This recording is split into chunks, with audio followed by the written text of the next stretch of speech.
Hi kids, this is Ivan.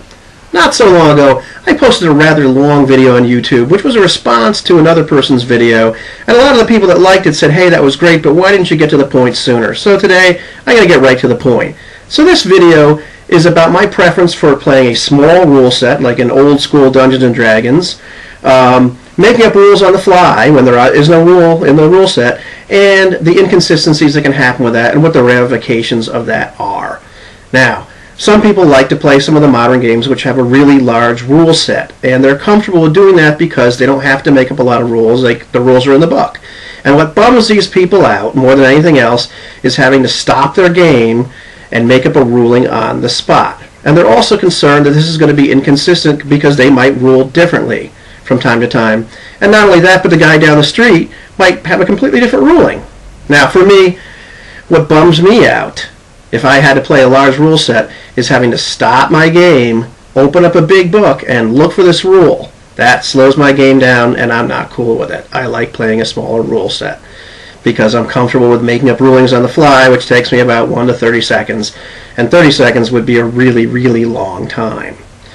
Not only that, but I have a whole toolbox of mechanics that I can use to adjudicate stuff, so I'm comfortable, I know what the percentages are, and all that sort of stuff. But sometimes these things are going to be inconsistent. So let's take the example I used before.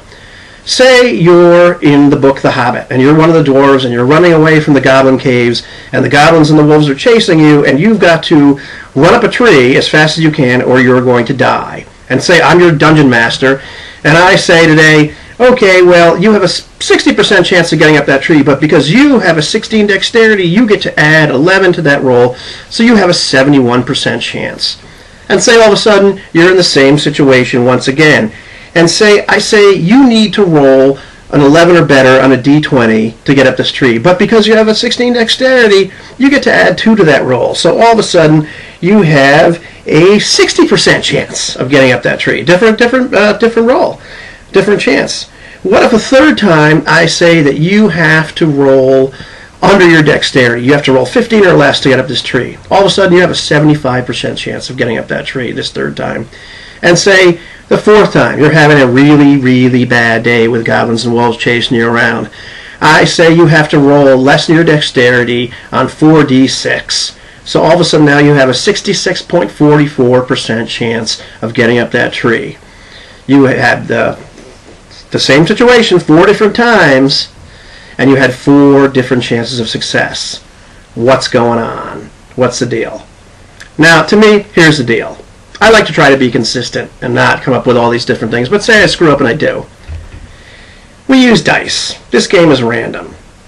If I tell you have to roll high or you're going to die, and you roll 16, hooray, you got up the tree. If I tell you, or if you roll a 2, sucks to be you. You're probably going to die.